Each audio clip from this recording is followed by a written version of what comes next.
Just ends. It just ends. Good evening and welcome to Loud and Nerdy on a Tuesday night. My name is JW Colwell. I am joined, as always, by my good friends, Jerry Kamora of the band Slapjaw, and Raven, delightfully difficult, and I'll be drunk in a little. Probably. Okay. Just want to welcome everybody. If you like our show, by all means, like and subscribe. Facebook, YouTube, TikTok, Threads, Blue Sky, X, or whatever the fuck the crazy person's calling it this week. IMDb, all of those places. Instagram as well. We're premiering there as well tonight, so we're all over the place. And if you're in the mood for shows this week, we've got shows. Yeah, four shows this week. We had a Generation movie on a Monday. We're here tonight. Then tomorrow night, Gabe is welcoming his very good friend, Aviana Rose. She's going to be on to talk about her bullying campaign and about her movies. So I think you said it perfectly this week. I did. And also this week, the boys who are back, Untrained and Unscripted, with Ryan West and Joe. We, of course, all made our way over to their show on opening night for them. They'll be back this week as well. And I do want to get this in before we get too started this week. Next week, we have a big show. We have Last Known Location, and we have most of the cast. And we also have Danny Donnelly, the director, who is also in the movie we did a couple weeks ago, where we had the entire cast on for that. Nothing But Trouble. And so we're super excited to have everybody, and we're super excited to be doing these kind of fun things. Oh, okay. Homework's out of the way. Time for the show. Let's get some comments. Good evening, friends. Good evening, Ken, or Canada Ken, or whatever the way you want to be called. Good evening, all. Good evening, Joe Ridgely, who's lurking in the background somewhere, like the shark in Jaws. And Megatron NL, or Megatron N9L. Hello, hi, welcome. Don't patronize me. Get out of here, Joe. Don't patronize me. Canuck Ken. There it is. Canuck Ken. Okay. Canuck Ken. Are you spelling it like Canuck? Isn't it Canuck? Is that PC? Can we still say that? There's still a hockey team named the Canucks. I think it's okay. Wait, is there? I didn't know that. What is that supposed to mean funny. anyway now? The Vancouver Canucks. Yeah. It's always been a hockey team, right? Oh, I don't. I'm not a sports person. Like sports. Canuck is Nunavut. Okay. I was being serious. Yeah, don't patronize me. That Canada language up there. I'm a Canuck. Yeah, hi, Jamie Hill. Good to see you as well. We appreciate you. Thank you for coming. Vancouver fan. See, they're the Canucks. It's real. I'm not lying. Let's get to news of the week. The things I think we should be talking about. Let's talk box office first. It is a bad week at the box office. This happens every Super Bowl Sunday. It was also incredibly cold. I just want to hear you tell me that I was right. About what? About the Markiplier movie. What do you mean? What do you write about? Let's do that good. First. By the way, I did watch it, and you are right. I'm going to say that you're right first. It's horrible. I didn't say it was horrible. It's just it's dreadful. Oh, I will. It's bad. It's bad. dreadfully slow. It's painfully slow. It gets to a point where it's monotonous, and it's just. I was trying from a marketing point of view, brilliant. Movie-wise, if I ever have to see that again, somebody could nail me to my seat. Is that the dude trapped in the thing in the blood? Yeah, it's okay. So, box office-wise, this movie did the best this weekend of not doing the best. Send Help came in first, 9 million. It's only down 53% from last week. It's the first modest hit of the year, modest big hit of the year. 35 domestic, 17 international. So it's at 53. It costs about 40 to make, though. So I love this movie, though. Send Help, Randy made it. It's great. It has his flourishes, right? It has his flourishes. It's a really good performance from Rachel McAdams. It's a really good performance from Dylan O'Brien. It's got tension, and it's tense, and it's got one of the best endings. I think the ending is great. The ending for me is really good. This movie dropped like a rock at the bottom of a cold, dead ocean of blood. Dropped to third, 6.7 million. It has grossed 31 million though domestic and 4 million overseas, 4.5 million overseas for about $37 million, which is at this point a 10 times multiplier. It's 10 times its budget. So it's a massive hit in the sense of like the first Terrifier. He's got his fans going to it. It is a class in marketing. He bet on himself, and I think he needs people around him now that he's bet on himself and he's proven he's got a proof of concept movie, right? I can make a movie and people will come to it. Mm-hmm. Now you need to pair him with like a good director, a good editor. You need to pair him with somebody else. Maybe get him some acting lessons. Just saying. Those YouTube shows didn't help him. Yeah, I mean, you pair him with all those different things, and then maybe you give him a shot at some of these other IP games that he plays. The one my cousin's husband said was Phantasmagoria. Phantasmagoria, is that it? I don't know. Oh, I don't know. Okay. It's some obscure haunted house game. Very much a cult classic. Yeah, it's something I don't play, so it's obscure to me. And so basically, I guess he plays with his friends, and it's funny in a Ghostbusters kind of like, oh my God, holy shit, there's like creatures. So let him do that. The other big news of the weekend, the other movie that sunk like a stone has to be brought up.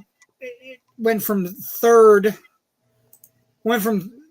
all the way down to ninth. Dropped 67%, 2.3 million. It's at 13 million worldwide. Needless to say, for a $75 million production, that's not going to cut it. But it does have all kinds of, Amazon says they're super happy with it. So by all means, enjoy your movie.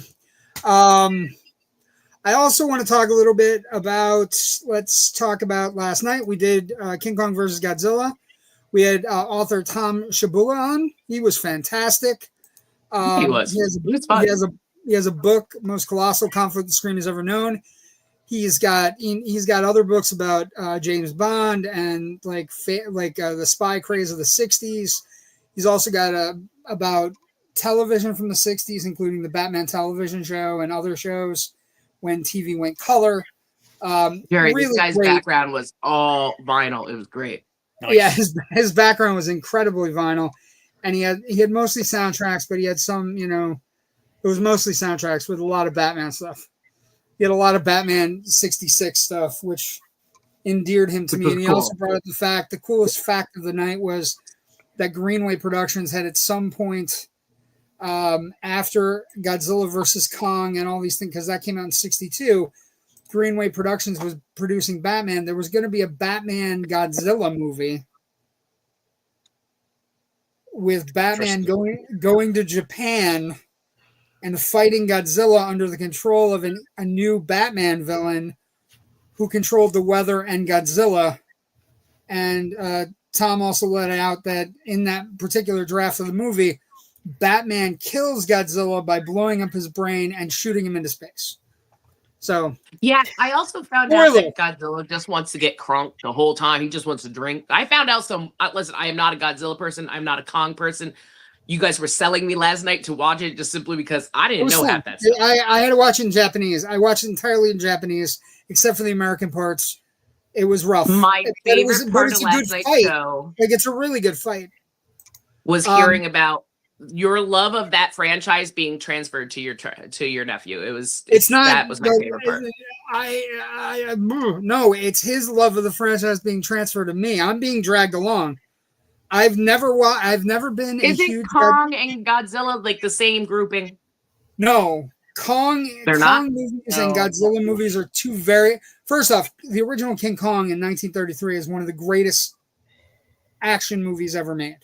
Right? It's up there. It's the first movie that every dad shows his kid because it's got a giant ape in it. He climbs the Empire State Building. It's fantastic. And only if their dad runs a movie theater. Yeah, King Kong I think is separate, but Godzilla didn't come out to the 55, 50s. I think. Yeah, and so Kong has been around a lot longer. I love that part of the night as well. They're like both. What are they called? They're icons. I remember you guys saying it last night. Kaiju. Yeah, they're both kaiju, so they're both like the same grouping. No, they've never been the same group. Is what I'm saying to you. Like the thing to do it now with Legendary, what's happening with the Legendary movies is totally different than what's happened in the past. Right, they're starting to put them together now. They were never together though, except for that King Kong versus Godzilla movie, right? Yeah, in '62. But since then, they have never been. Yeah, what happened was that it's a perfect pairing of everything. And what Legendary has done, and again, this is kudos to them, they're batshit insane movies, and they're fun to watch. And an 8-year-old in my house loves them. So I am now watching them with him. And then what happened was we came up one day, and it was on fucking Tubi or YouTube somewhere. There were a gaggle of Godzilla movies. He's like, let's watch that one. And then it became, let's watch that one. And then it festered. I love that though. Out of control. Good one. Well, and they're fun. Like they're fun. They're also insane. Like, and the Smog Monster, I always liked that. Smog Monster. Like he thought he had a comment that maybe Godzilla -1 is headed towards the Smog Monster, and we got into a discussion about wrestling and Godzilla, and then also the concept that got me last night. I was like, Godzilla so much wrestling. Godzilla -1, he's a bad guy. But as you know, Jerry and Raven, Godzilla eventually has to go face. He has to become face at some point for people to pay money to watch him save the humanity from other horrible creatures. Goes back. So, yeah, he goes back and forth. Bueller killed Godzilla for me. Why? That was my entry. Like the first time I really heard like people knew about Godzilla. It's just not a thing. But when I was growing up, that was the big one that came out. And it sucked. That's a bad movie. Yeah, that's a bad movie. You shouldn't watch that. It was the legendary ones are so fun. much merchandise sitting at our drive-in. I'm not going to say the legendary ones are curing cancer. I'm not going to say they're curing cancer or they're Oscar-worthy. Godzilla -1 is Oscar-worthy. But everything Legendary's made, they're not great movies, but they're fun. Like, they're goofy. They make you want to go to a theater and eat popcorn and drink soda and watch two things go at it. So it's, and then, they both turned them face. They figured it out. They're fighting. That's the thing, though. They figured it out. They're fun. They figured it out. Okay, comments quick. I'm going to tune in I'm in the middle of booking a flight Texas in the Frightmare. Is that Danny Donnelly I saw on the thumbnail? Yes, Danny Donnelly will be on the show next week with the entire cast of Last Known Location. Super excited to have him. Rachel McAdams, Canadian, can't go wrong. I agree with that. Joe Ridgely, anyone seen Night Patrol yet? Got it queued up for after your show? No, but I've not heard good things. I've not heard good things. Old movie, Night Patrol. No, it is, but it's a vampire movie that just came out like 2 weeks ago. Oh, so they're my friend's watching it tonight. That's CM Punk. Tonight's drink, straight no chasers, mead from the Colony Meadery, South Bethlehem. Hey, 1984. If you want to sponsor. Queen Kong. Oh, they could. Yeah, I spent enough money there this year for Christmas. They could give me some free bottles. That would be amazing. 1984 Night Patrol. I just looked it up. Just saying. Yeah, that's a really that's a police academy. It's a police academy clone, right? Mm-hmm. It's a little bit more offensive than the other stuff. I might have that here box office, meh this week. Box office will pick up. Well, box office will pick up. We'll talk about that later. There's a bunch of new releases next week for the holiday, for Valentine's Day weekend. Holiday. I'm sorry. Whatever. Happy pre-Valentine's Day. Anyway, for those who celebrate, you don't have to celebrate. Friday the 13th. Okay. Yeah, it's Friday the 13th this week as well. We are going to do romantic movies later in the show, though. Just for anybody. Oh, no, I'm hoping we talk about Wuthering Heights. We'll talk about it, but we can't talk about it till at least next week. Oh, yes, we can. That book's been out. That movie's been remade. Yes, but we can't talk about the movie until next week. Let's talk about the Super Bowl ads. Let's not get into anything else because it's been crazy for 2 weeks. But let's talk about the ads. I was happy about the Seahawks. I was okay. So I didn't like any of the weird AI ads like. I was going to say, we had a lot of AI ads. There were a lot of AI ads, like weird AI ads where like Jurassic Park is a good place to go. And like because they're Infinity Ring is going to follow you and your dogs now. Yeah, the ring thing is like that's so creepy. Dystopian. It's like, we can find your dog. Also, if you'll just get in front of the camera so we can take a picture of your face, that'd be great. I appreciate it. Thank you. Those weren't great, but the one that got me, the one that I thoroughly enjoyed, I enjoyed I'm a Coke person, obviously. But I did enjoy the polar bear who inadvertently liked Pepsi in the blind taste test, and then went on his merry way to find another polar bear chick that also liked Pepsi. And then they were caught on like the Coldplay Kiss Cam drinking Pepsi. And it was like, they were like, oh my God, shocked because they were bears. And I found that one funny. I thought that was a good one. I didn't think there was really that many good commercials this year. I thought there was just a lot of celebrities, but not a lot of good commercials. The Dunkin' commercial was great. No, it wasn't. It was just a lot of Dunkin'. There was a lot of AI in that one, but it was good having all those people back. Not a lot of movie spots. There was I didn't think it was underwhelming. 9 in total. What? I think there was 9 in total. Yeah, there are a couple things. The Scream trailer was very brutal. Like, and I'm looking forward to Scream. And Scream tickets, by the way, have gone on sale as of yesterday. There's an opening. It was great hearing Stu. Well. It really, really was. But that trailer appeared at the beginning of the game and was absolutely fucking brutal. Joe McHale being wrapped up in plastic and stabbed repeatedly. There wasn't a lot of new content in it, though. Well, no, I'm not talking about that. I'm just talking about the placement of a heavily rated, R-rated horror film at the top of the Super Bowl when kids are clearly awake. It's been out for years. We're on the 7th one. Joel McHale got absolutely wrecked. He gets wrapped in plastic and then stabbed repeatedly. So it's like, I don't know. I thought it was a little brutal. I thought the Minions trailer that the commercial linked to was really good. The Minions are playing with Cthulhu, which I thought was funny. I thought the Budweiser, the Clydesdale with the baby bald eagle was okay. Set to Lynyrd Skynyrd was fine. Hemsworth, with the Alexa, worrying about Alexa trying to kill him was okay. The one with there were some that were okay. There were some that were completely like, how the fuck did that happen? I didn't find it to be too many celebrities. The one that completely like, and I'm not taking politics out of the equation. I don't understand how you have Mike Tyson in a Super Bowl ad. I like Mike Tyson. I want him. He's made some big, huge mistakes in his fucking life. You know how hard this is for me right now. He makes huge fucking mistakes in his life, and he's been a bad person sometimes.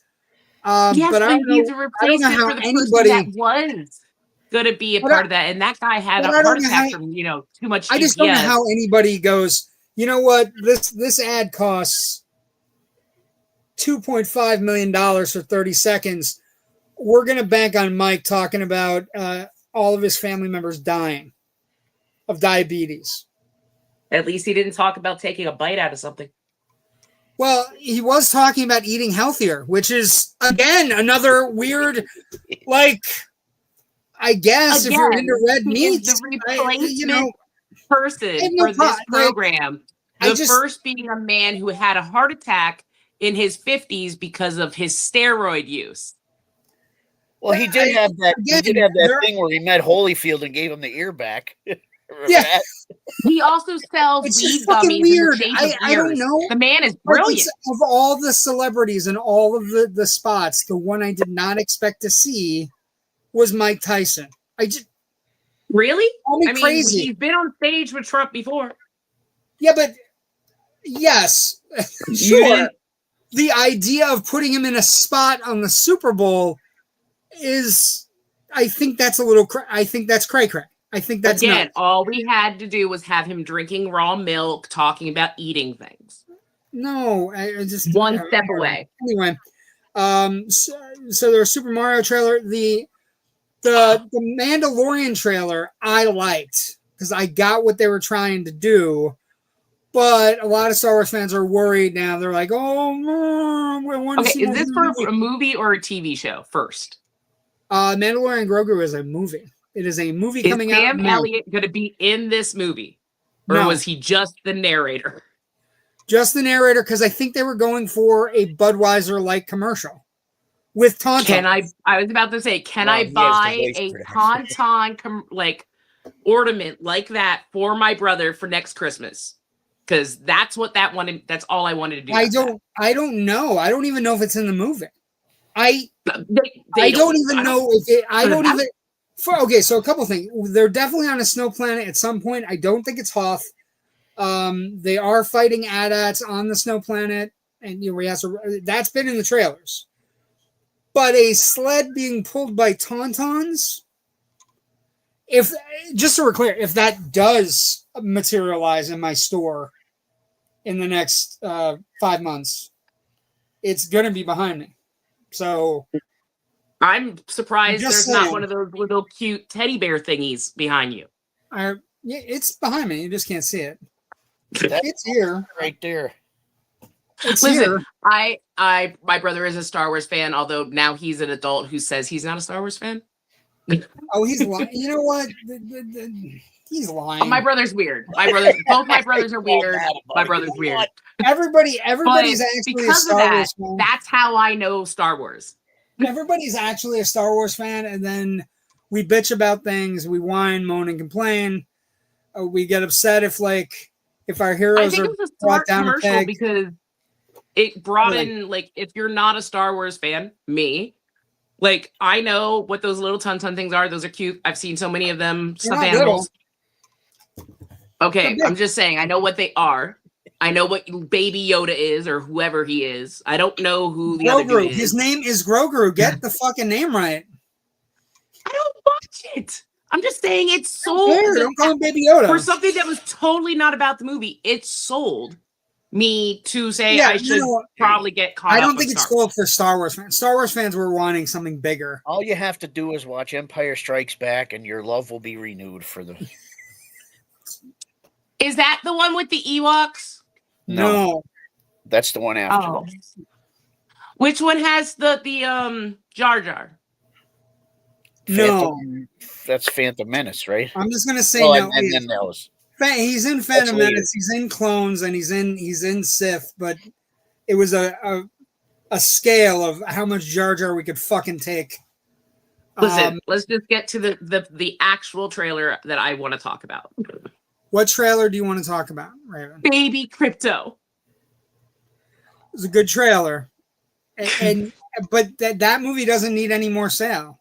That movie, no, it doesn't. But it sold me on so we're baby clear, crypto. that movie. The interesting thing is everybody who bitched, moaned, and complained that Superman didn't do well enough, they're about to get a huge surprise because when Supergirl hits and Superman shows up in it, it's going to be, you know, and then we're going to get a Superman hope he doesn't show up too much. I kind of hope that he shows up just as much as she does. Just enough. Right at the end. Yeah, just enough. Not just too enough much. to punch somebody through a fucking wall. It'll be good. And then we get a new Superman movie in 2027. So this is we saw Lobo's chopper though. That was the big thing for me. Yeah, I mean, like, it looked good. The big it reveal looked so is a good. puppy Crypto. The big reveal is a puppy Crypto because Crypto almost stole the movie. Let's get some comments. Raven, tell us your Tusk experience. What is happening? I don't know what that is. Ring cameras after that. I can't buy them now. Can buy them now. 6%. Ring actually, yeah, this is a big thing. Ring stock went down almost 20%. It's creepy. One day. Lizzie Kitty says, hello, y'all. Thank you. Give me iced tea. Like to drink? Sure. My friend Mike Ferguson, who I had known my show is in Night Patrol. He was telling me about it last year in LA. Awesome. True. Raven will look for you if you show me. We will look for you if you show me. What is going on with you? You're getting weird cryptic messages tonight. I don't have any idea what's going on. Also, out of all the Kevin Smith movies I've seen, I haven't seen Tusk. Maybe he was talking about your earrings. Are they ivory? These? Yeah. They're from my friend Alicia for my birthday last year. Okay, I don't know what I Are don't know they made what out of her? People are talking about. I just try to bounce around. I'll take them off, or that maybe they're being. Look, it was a long day. I had to be dressed up earlier. I just try to bounce. The other one that was good, also the Hellman's commercial with Andy Samberg was pretty good, and the commercial for Instacart with Ben Stiller, again, and Branson Boone. I guess anytime somebody falls and hurts themselves, I won't lie. I saw that commercial without the noise on, and I actually thought it was a what's that movie called? I can't remember it. Average Joe's Dodgeball. I thought it was a Dodgeball sequel, and I'm like, no way. Why would they do that? And I'm going to see it immediately. And then it was a commercial. Yeah, he was wearing a Dodgeball-esque suit. Yeah, and as long as he falls, that's all that matters. Stiller's pretty good. But the ads there wasn't anything that, like I said, the one that jumped out for me was if you're doing the blind taste test and you put the bear there and the bear picks the wrong soda, you're hitting on my nostalgia bug because they used to do the blind taste tests, and then you're hitting on my I love the polar bears, so that's a win. And although I don't like Pepsi, I can respect the game. Wait, Spuds McKenzie's coming back. Wait for it. Right? I kind of hope they do. I mean, the 80s are big right now. They should bring him back. It would be fun. Or the frogs. I'm fairly. Hey, I'm down for the frogs completely. The kids' movie trailers were plentiful. We got Hoppers.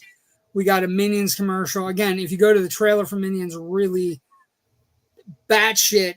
The Minions versus Monsters movie that's coming out on July 1st. It might just be Minions and Monsters. I had no idea this movie was coming out, and just so we're clear, in the trailer they open up a book and basically raise Cthulhu. And it's so basically shut up, Jerry. Be quiet. I didn't say anything. Yeah, I saw you whispering it. And so that movie looks insane, or they're trying to make a movie. They're trying to make a monster movie, and they basically get an incantation book. It looks like the Book of the Dead. So we're jumping places with the Minions show. Hoppers had a good trailer where they basically showed all the different animals that are going to be interacting. That movie looks good. What was that? Ash. Oh, imagine what a Necronomicon. Well, I mean, it would be neat. There was some story this week that Bruce Campbell is stepping away from the new, like he's stepping farther away from the Evil Dead movies. He has a movie coming out though, but he's not as inherently involved with the new Evil Dead movies as he was the two that have already come out, which is kind of disappointing. Also, if you can find the script, I wholeheartedly recommend the script where it was Ash versus Freddy versus Jason, which is what they were supposed to do. They did a comic book, and basically it's Ash working in the Crystal Lake S-Mart, and it's bonkers. And it's Shop S-Mart. Freddy comes looking for the Necronomicon. Freddy wants the Necronomicon so Freddy can turn the dream world into the real world. And it was batshit. It could have been so big. Like so big. Anyway. What else we got? So we're going to do a preview of the movies coming out this week. We're going to talk a little bit later about whatever's coming out of Jerry's basement. We're also going to do our Twilight Zone thing. And then I thought it is Valentine's Day weekend. I want to give people movies they may have not seen or they may have missed. Most of them classics, but not necessarily classics you may have ever seen. So I picked 6 that are kind of bridging the gap between old and new. And when I say old and new, I mean old and new for Jerry and I, not necessarily for Raven, not necessarily for some of the younger people watching. But old for me is the 50s movies or 40s movies. So let's do that. I picked some interesting ones because there are some things I want to talk about. I picked 6, and let's just go through them. I'm going to go backwards. For 6, I picked Sleepless in Seattle.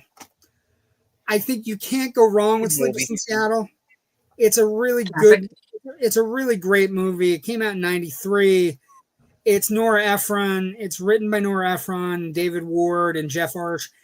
They're at the height of their game, Tom Hanks and Meg Ryan. Bill Pullman's also in it. Rob Reiner's in it. May he rest in peace. One of the biggest hits of the 90s. And it ties into my number one movie that you may or may not have seen that we'll talk about in a second. But basically, a kid gets on, talks about his dad not being able to find love, and it just becomes this, bittersweet cross-country kind of movie where Meg Ryan falls in love with him over the radio, and it's like it's a fantastic movie. It also has one of the best male bonding sequences of all time. One of the women that is hanging out with Tom Hanks and his friend Rob Reiner and everybody, and they're like, "Well, didn't you ever cry at a movie before?" And he's like, "Yeah, I cried at movies, like The Dirty Dozen. I cried at The Dirty Dozen." It's like, "What are you talking about?" He goes, "Jim Brown. He's running and he's killing all the girls and he can't pull the grenade." And and then Rob Reiner's in tears, sitting next to him, going, "Yeah, I just couldn't get the grenade to pull it," and then he dies. And it's like that. It transcends. It's well done. It's one of the biggest hits of the 90s. You cannot go wrong. Number 5, and this movie, this movie, I could not believe the amount of money this movie made. And there's a sequel book that's out recently, but this movie called An Officer and a Gentleman. It's from 1982. It's got one of the best soundtracks of its kind. It's directed by Taylor Hackford. It's got Richard Gere, Deborah Winger, David Keith, Louis Gossett Jr. as a drill sergeant. Fucking phenomenal. He won an Academy Award for it. He's great. And it's Richard Gere and Deborah Winger, and they're like an odd match.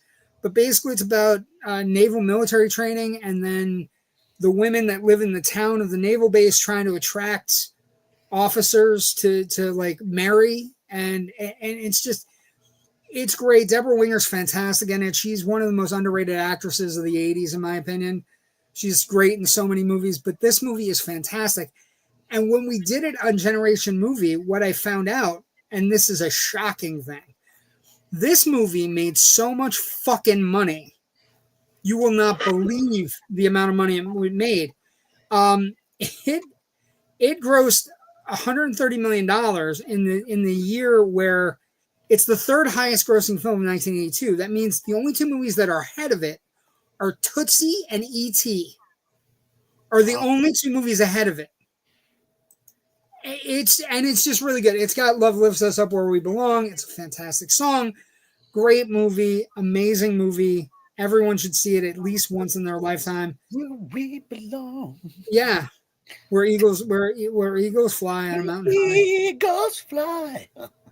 Yeah, it's fucking Joe Cock. The song is amazing. Like, the song is incredible. Song won an Oscar. Louis Gossett Jr. won an Oscar, and it's just a really great movie. It's one of the better films of the 80s. It's melodramatic, and it's got a lot of stuff going on. And it's not an easy watch. There's suicide. There is a lot of trauma from childhood in the movie for the characters. But it's really good, and it's Richard Gere and Deborah Winger had a lot of chemistry. She had chemistry with almost anybody she was with. She had chemistry with Shirley MacLaine in terms of endearment. She had chemistry with John Travolta and Urban Cowboy. Like, she's really one of the misunderstood and best actresses of the 80s that doesn't get nearly the amount of dessert she deserves. Number 4. I don't care what anybody says. One of my favorite movies of all time is a movie called Say Anything. It's a good one too. It's a great fucking movie. Again, another movie that has a killer song, In Your Eyes, right? Came out in 89. So summer of 89. It has a great soundtrack. Smithereens, Nancy Wilson, Joe Satriani, Cheap Trick, Red Hot Chili Peppers, Peter Gabriel, In Your Eyes, right? Depeche Mode, Fishbone. Like, it's got a great fucking soundtrack. But the key to the movie is Ione Skye and John Cusack are fantastic together. Like, it's about the valedictorian of the class, and John Cusack plays like this kid in the class who's training to become a professional kickboxer before anybody knew what kickboxing was going to be or mixed martial arts was going to be. And he basically asks her to go on a date, and she has her entire life ahead of her with, like, being a Rhodes Scholar and all these different things. And she falls in love with the kid, and he falls in love with her. And it's a special movie. It's the kind of movie where it can make you feel better about anything. And it's also got, amazing performances from side players. Joan Cusack's in it. She plays his sister. John Mahoney's in it. John Mahoney plays Ione Skye's father, and he is a fucking scumbag. He's an absolute piece of trash human, an absolute garbage human who stands in the way of Lloyd and the girl getting together. And but he's done horrible things that, you can't even begin to words. Also, Lily Taylor's in it, so it's got like a 90s vibe to it before the 90s even hit, including the soundtrack, right? And it's very fun, really good movie. You can't go wrong. Like, if you show that if people Jerry and I are married to, if you throw that movie on, you're fine. It'll be good. Number 3. Okay. Number 3, I'm going to put it at 3, but only because I have a weird number 1. But number 3, if you've never seen Casablanca, by all means, watch Casablanca.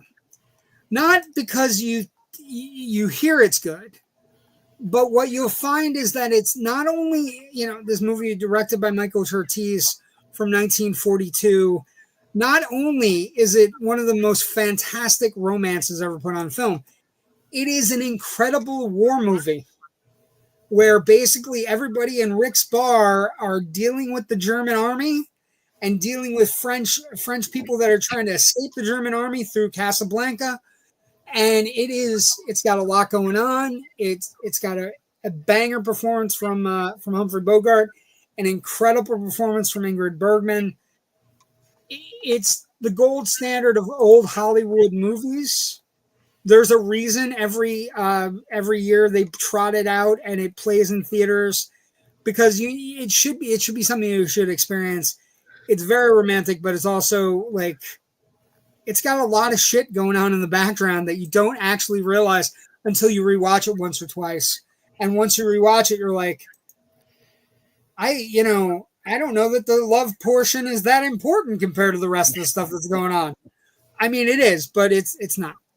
Number two, When Harry Met Sally. We did it a couple weeks ago on Generation Movie. You can't go wrong with When Harry Met Sally. It's funny. I'll take what she's having. Yes, it's quotable. It's got great performances from Meg Ryan, great performances from Billy Crystal. It's got Rob Reiner at the height of his game. It's got an incredible Nora Ephron script that is just, we talked about it on Generation Movie. It was years of hanging out with Rob Reiner during his divorce from Penny Marshall. And Rob Reiner got thrown into the single dating game. And it was just, the script came out of him sitting and talking with Nora Ephron about the struggles of being a single guy in the 80s. It is a stellar movie. It holds up remarkably well. It's funny as hell. What's the what was that? I'm trying to figure out what the one would be. Your one. Okay. Yeah. Well, I said it has Valentine movie. It has ties to this movie, because this movie is loosely based on my number one. And the number one movie I'm going to recommend that you may have never seen, that you should see. There's a movie called An Affair to Remember. I would have never got it. It's been remade a lot of times, but this one, 1957, it's directed by Leo McCarey. It is Deborah Carr. It is Cary Grant. It is an incredible movie. It's a remake of McCarey's 1939 film called Love Affair, and then it was also remade by Annette Bening and Warren Beatty in the 90s called Love Affair. But this is the original. So this is a movie about a bachelor and a woman who meet on a cruise. They fall madly in love with each other, and it's beautiful. It's like there are moments in Italy. It's got everything. And basically what they do is they say, in 6 months' time, if they've both ended the relationships they're stuck in, they will meet at the top of the Empire State Building. And 6 months passes, and Cary Grant shows up and she doesn't. And it becomes this kind of a sad, melancholy, romantic movie. And then he finds her again. And then it has one of the best endings you'll ever see in the history of film. It is sad and wonderful and amazing. And yes, Raven in the front row. Okay. These were your top Valentine's Day movies. Yes. I have been sitting here trying to think about what my top Valentine's Day movies, and I realized I hate Valentine's Day. But I've just also realized you are a sappy romantic. I am. Yes. I've always been. Hell. That top Jerry five. In the back row. And also, wait. Yesterday you said the women you know were chaotic. Today you insinuated that I'm too young to have known those movies. Yes. Those are classic movies. You wait a second. So you know An Affair to Remember? You are striking out. Jerry, go ahead. He's just going. Stop. Wait, do you know An Affair to Remember? I've heard of it. I didn't. I've never seen it. I will say I've never seen it, but I do know it because I will tell you, this is one of my dad's favorite movies. It is a tearjerker. It is well done. It's just incredible. I did an anti-Valentine's Day show for college. I've always hated Valentine's Day. It's just so boring. Okay. So Jerry, yes. Background. I've got a couple. I got good because I couldn't think kind of wonderful. Can't buy me love. Okay. Lover boy. Better off dead. I don't know if I know that. Better off dead. Okay. And I like this movie too. Sabrina. The Sabrina remake is really okay. The Sabrina remake is underrated. I would agree with that. Julie Ormond. I mean, there's others too, but I'm really trying to dig, and I'm just sitting here going, "What's romantic? You've had to see something romantic." Well, my buddy Valentine's in there mine's an eclectic bunch, but what I would say is, if you were to do this one and then Sleepless in Seattle, I mean, you brought up Tom Hanks, and I was going to bring him up today. What was that? I said you brought up Tom Hanks, and that was something I was going to bring up today. I wanted to ask your guys' opinion on the Burbs remake. I haven't seen it, but I don't think it's out yet. I have real issues with. Well, first off, the Burbs is one of those eclectic movies. Episodes, they're dropping it all at once. That's not that shocking. Streamers are going to start to drop everything. I'm going to tell you right now, if Wonder Man is any indication, dropping everything. Wonder Man was good. But Wonder Man being dropped all at once allowed Wonder Man to seep into the pop culture. What I would say about I don't know if I agree with that. The Burbs, it really allowed it to happen. It really did. Because people watch it at their own pace, but they watched it all of it and they came out of it. Is it Jack Whitehall who's doing it with her? Yeah, Jack Whitehall. But here's your question. The Burbs is a really eccentric, crazy movie that was in the time of the 90s when they were trying to do dark comedies. Yeah. Yes, I was going to say, I've always considered it more comedy horror. They're going comedy mystery with it. Yeah, I mean, the original Burbs ends with a bone chipper. Like, it ends with people being put in a wood chipper. Like, it's... Yeah, I don't think that's happening for some reason. It was before Fargo. It was way before Fargo. So, the thing is, I think there are a lot of Burbs fans. There are original Burbs fans. That it's one of those Tom Hanks movies that's batshit insane. It's not necessarily the best movie ever made, but it's also... kind of if you like Tom Hanks, you usually like it. It's kind of like Neighbors. I don't think it's as bad as Neighbors. I don't think it's as bad as Nothing But Trouble. Like Nothing But Trouble is in the same vein, right? I feel like that's where they're going more with it. Parents, like from what I understand, it's. I just don't know. Like, I don't think this generation is dark enough. I like Keke Palmer too. I should say that. I think she's very talented. Mm-hmm. I don't know that this generation knows what the Burbs is. And then I also don't know that this generation cares about the Burbs. And then secondly, I don't know that this generation can go dark enough to make it a cult thing like the original. I'm probably going to watch it, but I don't think it'll be dark enough for it to be... I'm kind of sitting in the same boat. I'm just kind of going, I don't know if this can be dark. I believe it's Joe Dante, right? Like it's, and Joe Dante had the biggest, like, he was both dark and kind of like, it's Joe Dante. It's written by Dana Olson, right? It's from, it had great people in it. Tom Hanks, Bruce Dern, Carrie Fisher, Rick Dukeman, Corey Feldman's in it. Music by Jerry Goldsmith. There's a lot of really big people that are like character really actors. And then the bad guys, Werner Klopek was played by Henry Gibson, who is one of the great character actors for playing the most creepiest fucking people.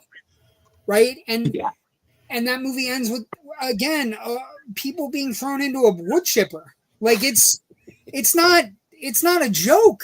Like it starts off as a comedy and it quickly becomes. Is it weird to say that I remember that movie because of the distinct characters in it and not one person in the advertisement for the new show comes across stands out? Yeah.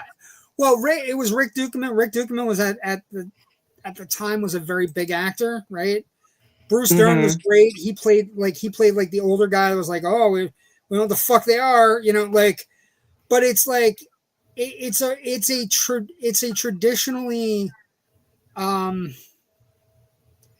put it in perspective, the script by Dana Olson was based on a paper he had picked up as a 14-year-old.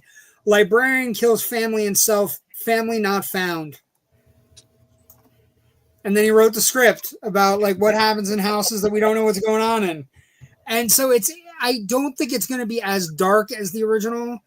But the thing about it is it's got Keke Palmer in it, so maybe it's a hit because of her. She's kind of hot right now. She can do a lot of things. Jack Whitehall has a following. Do you know, like sometimes we talk about on our show about reboots and things where it has very little to do with the original in the hopes that it pushes people towards the original? That might be what happens here, right? It might, like, if Peacock is wise, they'll drop all the episodes and they'll also have the burbs waiting when you're done with all 8 episodes. Right. Yeah, because I was going to say, do you see Tom Hanks showing up on this show? No. Had to ask. Tom Hanks is the weird celebrity rumor stuff going on right now. So yeah, but Tom Hanks showing up on the show is. I think they have to drop it in some way and show it because nobody's going to know it exists otherwise. Yeah, and like for example, it came out and like even the original wasn't a big hit. It came out in February. It actually came out. It's a whole hit. Wait, ready? It's almost 37 years to the day. We're a week away from it being 37 years to the day. It came out February 17th, 1989. It had a budget of $18 million. It grossed 50. So it's fine. And it's a fun movie. It's not one of his best movies. Roger Ebert, how about this? Roger Ebert this is the review. The Burbs tries to position itself somewhere between Beetlejuice and the Twilight Zone, but it lacks the dementia of the first and the wicked intelligence of the second, and turns instead into a long, shaggy dog story. It's beloved, but it's not beloved. Yeah, I didn't expect it to get remake to a show. No, I saw the trailer for it, and I was like, I don't know that we need. It was like a one and done kind of a movie, really. Yeah, it could. Well, again, it ends in my little Tom Hanks area. Wood chipper. There's nowhere to go. Yeah. There's nowhere to go. It does end on a cliffhanger, though, doesn't it? Don't they escape? Yes. Wopex, don't they escape? Hold on. I'm pretty sure they do. I haven't seen it in a bit, but I'm pretty sure they do. They get arrested. The Klopeks get arrested again. So theoretically, it could be the Klopeks still. But I think Gibson's dead. Henry Gibson's dead. So I don't know. I just don't know about that one. But so again, top 6, fair to remember. Please watch it. When Harry Met Sally, Casablanca, Officer and Gentleman, Say Anything, Sleepless in Seattle. Can't go wrong with any of them. They're all. But if you've never seen an Affair to Remember, Cary Grant and Deborah Kerr are so mesmerizing. Deborah Kerr is one of the most mesmerizing actresses from the 50s and 60s. She's beautiful. And she is, like, her and Cary Grant have this charisma that is just, it's unmistakable. And it has the best one of the coolest endings ever put on film. And it's Cary Grant.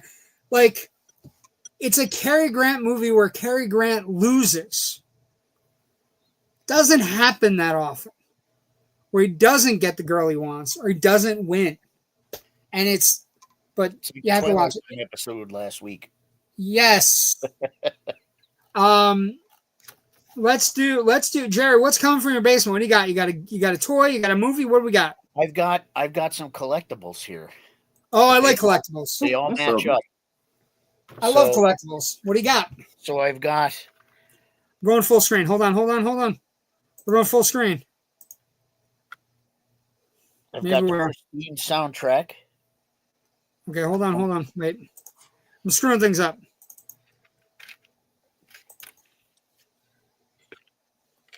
I don't know how to go full screen. So Christine's soundtrack. That is a great John Carpenter's.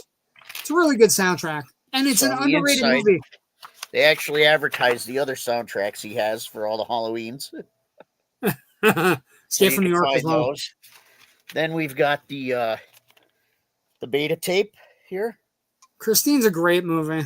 Christine It's on awesome. Beta. Highly This underrated. one comes out the side instead of the bottom. Yeah, I remember Columbia. Columbia used to fuck things up. Your tape. Also, Columbia also had the one side had the logo of the movie, and the other side had a basic Columbia logo with just a white. Show the front, both sides, Jerry, of the VHS. Show the sides though. The tape itself. Got it. No. The box. Oh. Show the box. The one Very side will be like a basic tonight. white. I'm not being demanding. I'm trying to prove a point. So there's a Christine logo, and then if you show the other side, it just says Christine. It just says Christine like in white lettering. It's what Columbia did. So you had to make a choice how you want to put it on your shelf, and the right choice is the logo. So then I've got the scorched version of the car. Oh, look at that. So, Oh, that's awesome. That's super cool. then I've got the larger version of the actual car. 1:18 scale. If you take it out of the box, which I never did, the lights light up and things. So that's amazing. That's really nice. That's the Christine collection. Perfect. Is it one of your favorite Stephen? I think it's one of the most underrated Stephen King. Oh yeah, it's a great movie. Soundtrack's great. Everything's great. It's got a good creepy vibe to it. It came out for Christmas though. Like I remember that movie came out like it was a real hard sell. It didn't come out. And Robert's Blossom is in it too, and he was in Home Alone. He sells him the car. It came out. He plays the old man, right? But it came out at Christmas time, and my dad was like, "This is the worst time for a horror film to come out." It opened December. You know what's funny is now we expect a horror movie for Christmas. Yeah, but maybe it's counter programming, but it's not like December 9th is that's the 2 weeks before 1983. Yeah, 1983. December 9th, 1983 it came out. Cost $10 million to make, gross 21 total. It's a great little movie though. It's but I will say one thing about the 80s Stephen King movies, they didn't know how to market them, and they didn't know how how important they were. Right? They kind of just rolled them out. And they weren't super careful with them. And now the Stephen King adaptations are so painfully important to some of the things. Let's get some comments as we talk about Christine. Valentine's Day, people find out they're the side piece. They're the side piece. And Miss Sadistic, we appreciate you. Casablanca was filmed during the Holocaust, current events film at the time, so to speak.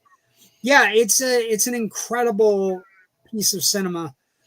Claude Rains was a favorite of mine growing up. Claude Rains is great in it. He's also fantastic in The Invisible Man, one of the best Universal monster movies. Joe has me at 18, basically. You can basically suck it. It's actual Single People's Awareness Day. Fantastic. Joe also says Hard Eyes for Valentine's Day. Hard Eyes is good. Hard Eyes is very good. Hard Eyes is a great little movie. Not gonna lie, it's a lot of fun. But let's I gotta put the comment down. Give me a second. Hard Eyes is a great movie, actually. One of the better slashers. St. Valentine's Day Massacre. Well, My Bloody Valentine, right, is also like the 80, not the new one, not the 3D, not the 3D one that pulls its punch. Not that one. The 1981, My Bloody Valentine. 82. I think it's 81. You could check me. You want to check me? I'm curious. I don't know. I think it's 81.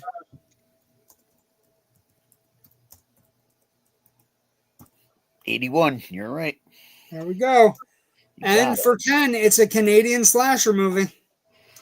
There you go. My Bloody Valentine didn't make my list. No, if I was like, list of slasher movies. You can do a ton of slasher movies. You wanted to do sappy heart movies. I did a movie I want to talk about. I want to talk about Affair to Remember tonight. I remembered it today, and I just want to talk about it. But if I was doing like slasher, I think Valentine's pretty good. That's the one with David Boreanaz. That's pretty fun. It's like it's a prom night kind of slasher movie. I think Hard Eyes is fantastic, and I think My Bloody Valentine is fucking grisly as hell for an 80s movie. Like it's harsh. That one lady's store, Jerry, the one lady who gets killed super early, her store gets fucking wrecked, and people are just walking in like putting their hands down. It's like because it's dark, and it's like there are pieces of people everywhere. Like that movie's brutal, but I like that movie. Yep. I also happen to like the Twilight Zone, and let's get to it tonight. Twilight Zone Redux. A good time was had by all. This one, I forgot how sad it is. Like this one is a sad episode. Like it's brutal at the beginning, and then it kind of like plays out. So tonight's episode 21, season 3. We're plowing through, kids. Originally aired February 9th, 1962. The name of the episode, of course, is Kick the Can, directed by Lamont Johnston. And it goes something like this.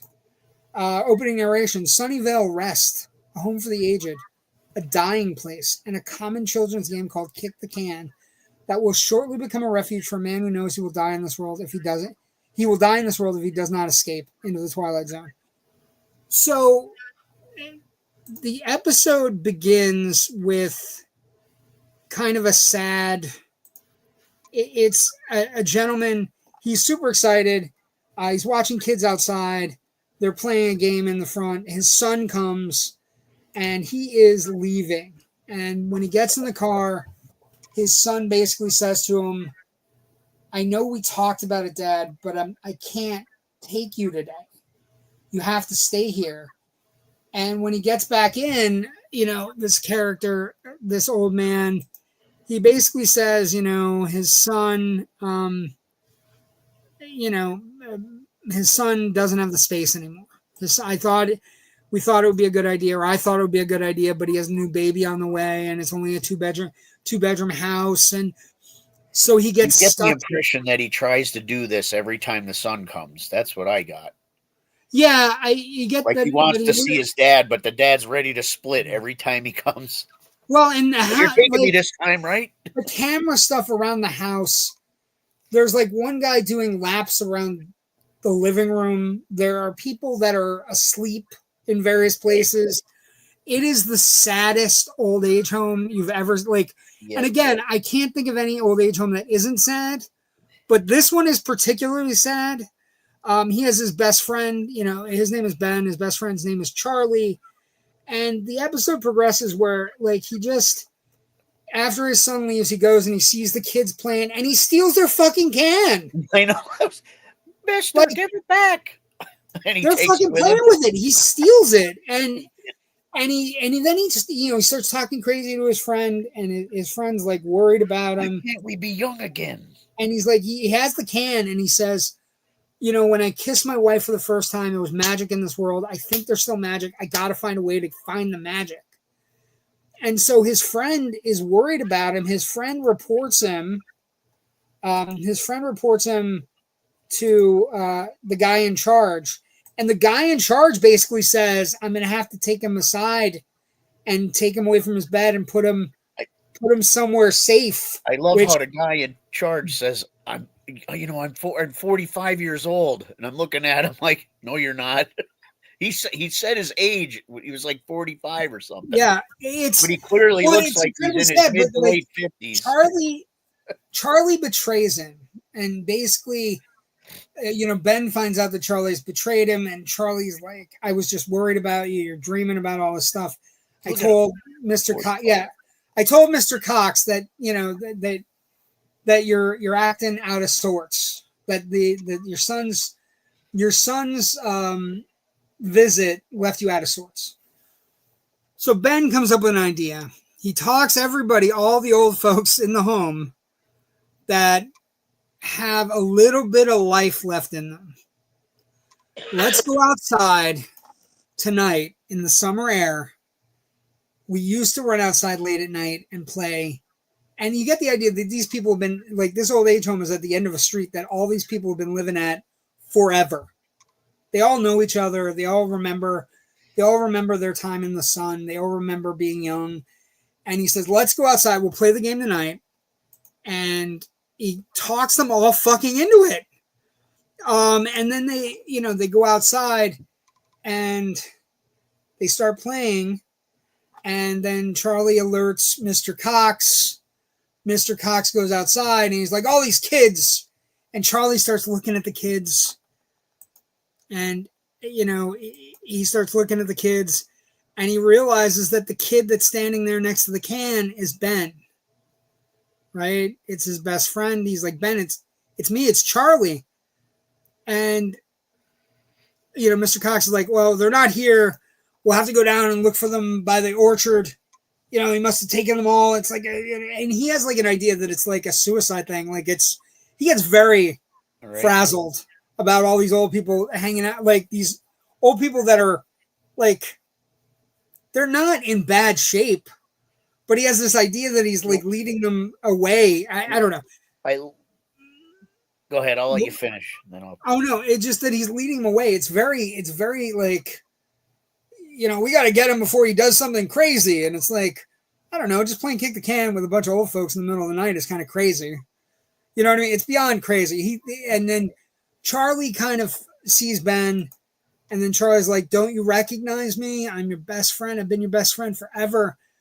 And then, the kid doesn't recognize him, and Charlie is holding the can, and he says, just take me with you. Please take me with you. And he then realizes... That's what you get for snitching. Yeah, that's what you get for snitching. He then realizes he can't, and like Mr. Cox he says to Mr. Cox something along the effect of, we can go look down by the orchard. We're not going to find them. They're gone. They've all left. I like how the nurse is sitting guard at the desk, and somehow they have firecrackers. Yeah, the old guys have the window firecrackers. So she goes running to look for the shots. It's great. And like I said, like it ends up with Charlie and Ben. It ends up being painfully bittersweet. Yep. That one of the old men believes in the magic of the world and the other one doesn't. And because he chooses not to believe, the Twilight Zone is cruel to him, takes away everything from him, and including his best friend. And it is played much differently in the movie, right? And the movie version is great too. The movie version has Scatman Crothers coming, and he is a guy that goes to... Yep. The story there is that he goes to all these different old age homes, and he basically gives the old folks... Yes. He convinces them to play, and he basically is sent from somewhere where, that one also has a bittersweet moment as well, where the one old lady, I think is the lady from Night Court, and she turns into a little girl that's playing the lady from Night Court, right? Selma. And the clothes are all too big. Yeah, the clothes are all too big. And then he says to her, you can stay this way forever. And she's like, I don't know. Yeah. My husband's dead. Having to go through love and life again would be too much. So it's usually the story is bittersweet or poignant. Closing narration. Sunnyvale Rest, a dying place for ancient people who have forgotten the fragile magic of youth. A dying place for those who have forgotten that childhood, maturity, and old age are curiously intertwined and not separate. A dying place for those who have grown too stiff in their thinking to visit the Twilight Zone. So the different versions of the story, like it's been remade, just so we're clear, it's remade. The Kick the Can is remade into a segment in Twilight Zone movie directed by Steven Spielberg. So it has Scatman Crothers as Mr. Bloom, but it has been, it has been done almost every time there's been a Twilight Zone. this particular story and storyline. It's written by George Clayton Johnson. It's a really good episode. It's bittersweet, and it takes it's the rare Twilight Zone episode where the person gets impacted by the Twilight Zone because he can't embrace the magic of the Twilight Zone, right? That doesn't happen often, where you have a person, like, usually characters get swallowed up by the Twilight Zone, right?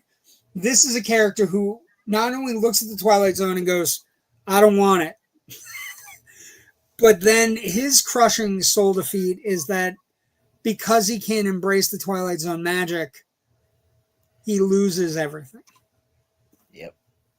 It's a fantastic episode. I don't know if it's top 10 or top 5 for me, but it's a great episode. Next week we get an episode called A Piano in the House. Good one. It's a very good episode. And then we got a couple weeks before we hit a massive one. We're 2 weeks away. We're Piano in the House, and then we have The Last Rites of Jeff Myrtlebank, and then we have 1, 2, 3, one of the top 3 episodes ever made. Yeah. In the next 3 weeks. I know what you're talking about. It's coming. It's a cookbook. It's going to be amazing. Can't wait. I'm so excited. Richard Keel, that's his name, right? Yes. Jaws. That's the one you're talking about, right? Yes, I am. It's a cookbook. Anyway. So Twilight Zone Redux, thank you for joining us for that. Comments. It's not 53. Get out of here. Good night. Good night, Lizzie. Kitty Merricks, we appreciate you. 83. He's such a fucking asshole. Such a douche. Okay, movie preview for this week. Movies coming out this week. It is a big week for the box office to bounce back. We not only have Valentine's Day weekend. We also have President's Day weekend. So it's a 4-day weekend. You have plenty of opportunities to go to the movies this weekend. You have your choice of films. You also have all kinds of movies coming out. You have Wuthering Heights by Emerald Fennell, who did Promising Young Woman. It's got Margot Robbie. It's got Jacob Elordi coming off of Frankenstein. Buzz is strong. It's R-rated. It's apparently very smutty. It's toxic. What? It's toxic. It may be That toxic. whole book is toxic. Well, sure. But it's like toxicity 101. I'm not saying it's not classic. Kill herself? Yeah, it's toxic. Yeah, she's not a happy writer. I don't know what to say. Also, just so we're clear, it wasn't great for women in the 1800s. Also, like, Shocker. I know Margot Robbie is great, but in the book, and I know we're up aging, the girl that she plays dies when she's 15. Does Margot Robbie look like she's 15, 20, or anywhere near a young age? She can look any way she wants. I'm not going to fight Margot Robbie.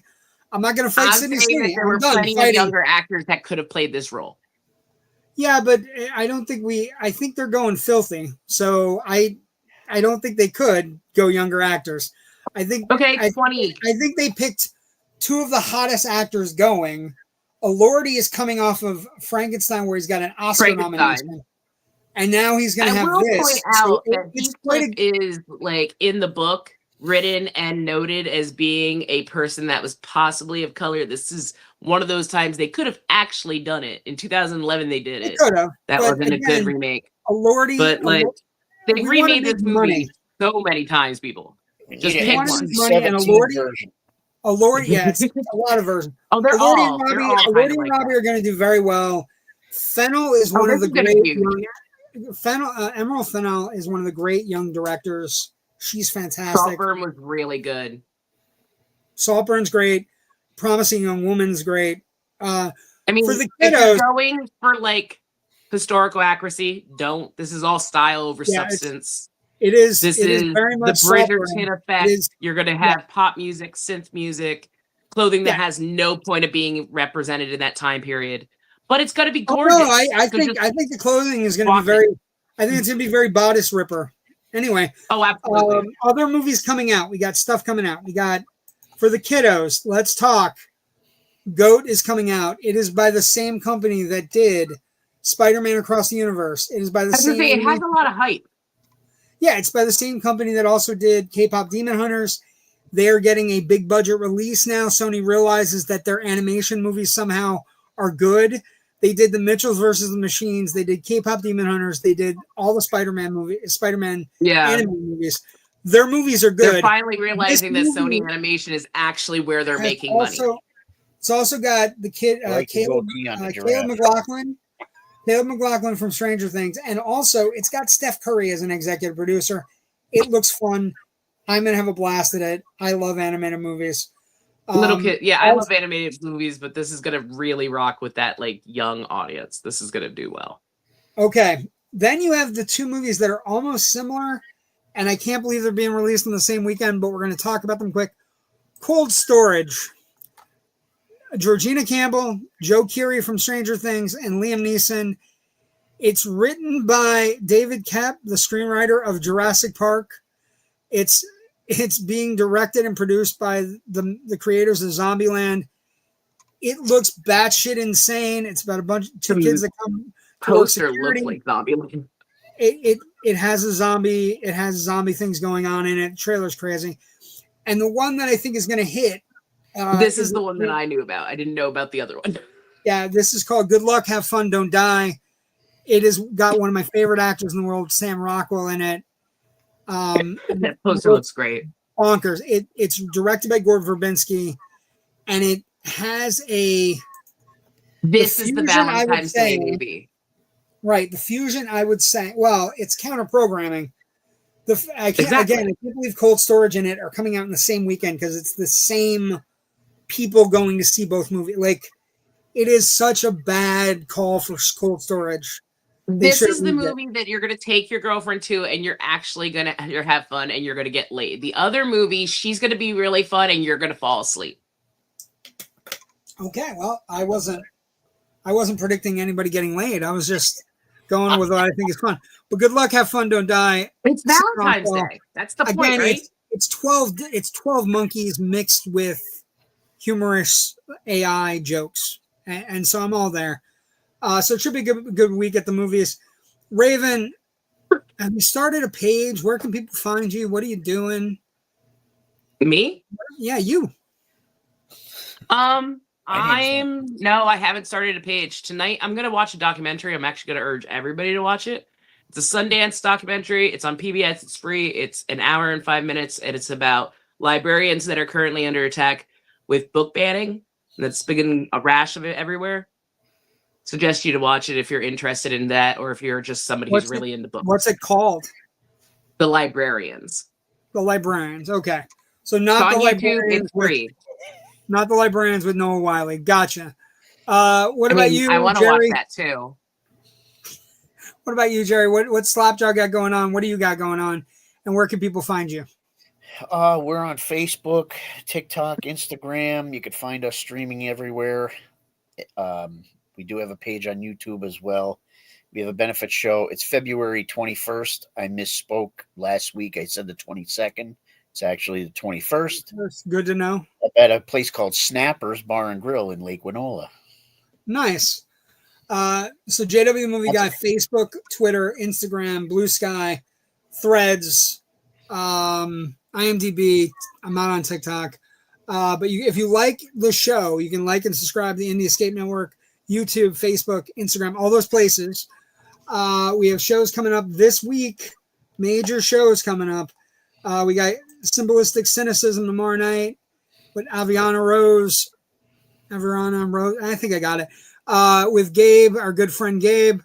We also have The Boys back on Thursday, Untrained and Unscripted, with Riot, Ryan West, and Joe Ridgely talking about all kinds of stuff.